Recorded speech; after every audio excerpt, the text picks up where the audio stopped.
નમસ્કાર મિત્રો, ગુજરાત રાજ્ય સરકારે કેન્દ્ર બાદ જે 2026નું મોંઘવારી ભથ્થું જાન્યુઆરીનું બાકી હતું તેમાં 2% વધારો જાહેર કર્યો છે. તો મિત્રો, ગુજરાત રાજ્ય સરકારે કેન્દ્ર બાદ ડીએડીઆરમાં 2% વધારો કર્યો. જાન્યુઆરી 2026થી મોંઘવારી ભથ્થામાં વધારો. તો મિત્રો, હવે જાન્યુઆરીના મોંઘવારી ભથ્થામાં વધારો કરતાં પેન્શન અને પગારમાં કેટલો વધારો થશે તેની તમામ વાત મિત્રો આપણે કરવી છે. તો મિત્રો, તમે પણ ગુજરાત રાજ્યના પેન્શનર અથવા તો કોઈ પણ કર્મચારી છો તો તમારા માટે આ માહિતી ખૂબ જ ઉપયોગી થવાની છે. અને મિત્રો, તમે આપણી ચેનલમાં નવા હોય તો આપણી ચેનલને સબસ્ક્રાઈબ કરી લેજો અને આ માહિતી ગમે તો લાઈક પણ કરી દેજો. તો વિગતવાર વાત કરીએ તો 2% વધારો. કેન્દ્રીય મંત્રીમંડળે જાન્યુઆરી 2026થી અમલમાં આવતા મોંઘવારી ભથ્થા અને મોંઘવારી રાહતમાં 2%નો વધારો 58 થી 60% કરવાને મંજૂરી આપી, જેનાથી 1 કરોડથી વધુ કર્મચારીઓ અને પેન્શનરોને સામાન્ય આવકમાં વધારો થશે. જે ક્ષણની સરકારી કર્મચારીઓ લાંબા સમયથી રાહ જોઈ રહ્યા હતા તે ક્ષણ આજે આવી ગઈ છે. કેન્દ્ર સરકારના કર્મચારીઓ માટે મોંઘવારી ભથ્થા એટલે કે ડીએમાં 2% વધારાને કેબિનેટમાં મંજૂરી આપી દીધી છે. આ પહેલાં ઓક્ટોબરમાં ડીએમાં 55%થી વધારીને 58% કરવામાં આવ્યો હતો, જે 1 જુલાઈ 2026થી લાગુ થયો હતો. બાદમાં તેનું એરિયસ પણ આપવામાં આવ્યું હતું, જેનાથી કર્મચારીઓ અને પેન્શનરોને બંનેને ફાયદો થયો હતો. તો મિત્રો, આવી રીતે મોંઘવારી ભથ્થું અને મોંઘવારી રાહતમાં વધારો કરાયો હતો. ત્યારબાદ કેન્દ્ર સરકારે સમયાંતરે પોતાના કર્મચારીઓના મોંઘવારી ભથ્થા ડીએ અને પેન્શનરોના મોંઘવારી રાહત ડીઆરમાં વધારો કરતી રહી છે. તેમને જણાવી દઈએ કે સરકાર કર્મચારીઓ અને પેન્શનરો માટે મોંઘવારી ભથ્થું ડીએ અને મોંઘવારી રાહત ડીઆરમાં વર્ષમાં 2 વાર જાન્યુઆરી અને જુલાઈમાં વધારો કરે છે. હવે કેટલીક મળશે સેલરી એટલે કે પગારમાં કેટલો વધારો થશે.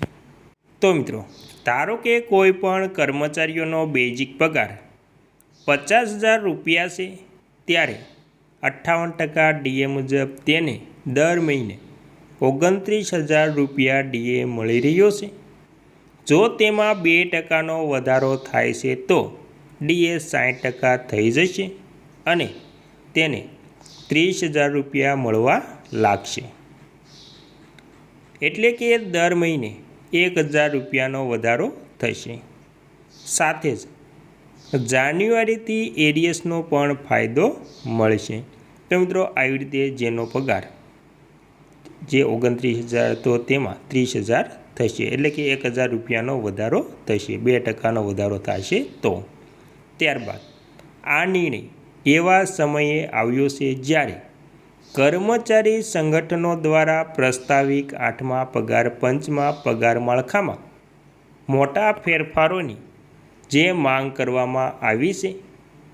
નેશનલ કાઉન્સિલ જોઈન્ટ કન્સલ્ટિવ મશીનરી NCGCMએ તેના પ્રભાવમાં 3.83ના ફિટમેન્ટ ફેક્ટરની માંગ કરી છે, જેનાથી લઘુત્તમ બેઝિક પગાર 18,000 રૂપિયાથી વધારીને આશરે 69,000 રૂપિયા સુધી થઈ શકે છે.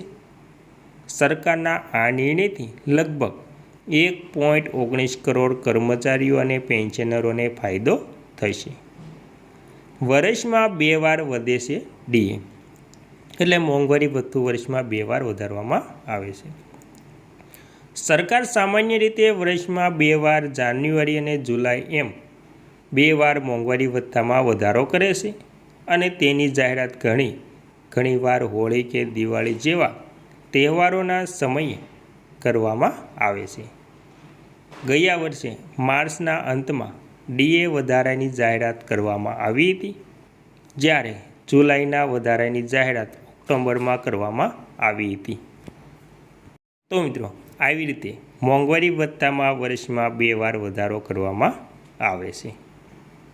તેના આધારે પેન્શન અને પગારમાં સૌથી મોટો વધારો જોવા મળતો હોય છે.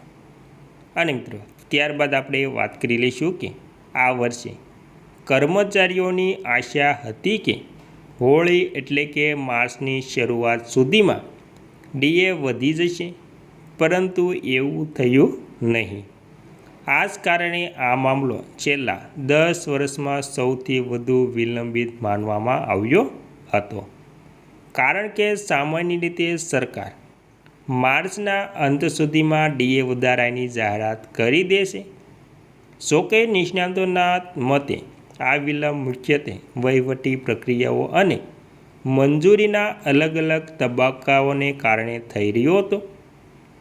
કેબિનેટના પ્રસ્તાવમાં પારિવારિકની વ્યાખ્યા વધારીને તેમાં આશ્રિત માતા પિતાનો સમાવેશ કરવાની વાત પણ કરવામાં આવી છે.